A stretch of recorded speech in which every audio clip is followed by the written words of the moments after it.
Se défendant d'avoir planifié un quelconque coup, Omeki a donné plusieurs versions au sujet de la grosse somme d'argent retrouvée chez lui. Après avoir assuré qu'il s'agissait de fonds destinés à financer ses propres activités, il aurait ensuite déclaré lors de ses auditions que l'argent devait permettre de financer les activités du mouvement OB, qui promeut la candidature de Olivier Bokor à la présidentielle de 2026.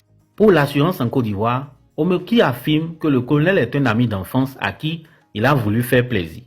Ce qui surprend le colonel, il a tenu à préciser n'avoir jamais perçu un seul rond de l'ancien ministre pendant ses années au gouvernement. Comment expliquer alors cette générosité subite après sa démission? En dehors des échanges en présentiel, Omeki s'assure que les quelques messages envoyés au colonel par voie électronique soient cryptés, notamment la preuve des dépôts à NCA Côte d'Ivoire. Mais une question se pose. D'où provient le 1,5 milliard de francs CFA retrouvé chez l'ancien ministre? Selon le procureur spécial, c'est bien Olivier Bokor, avec ses revenus annuels de 4 milliards de francs CFA l'année, qui est le seul, selon l'accusation, à pouvoir mobiliser une telle somme d'argent. L'on apprend à propos que des retraits successifs effectués courant les semaines qui ont précédé leur arrestation ont été faits au nom de Olivier Bokor par le comptable du troisième accusé, Roch Nyeri. Ces fonds auraient été retracés dans le lot de la somme retrouvée au domicile de l'ancien ministre.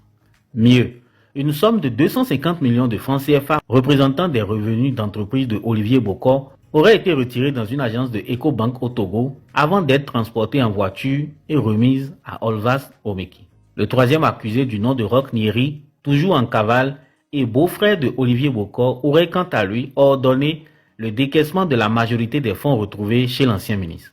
Il apparaît ainsi clairement aujourd'hui de constater que ce complot contre l'autorité de l'État a pour point de départ le désaccord entre Patrice Talon et certains de ses proches collaborateurs.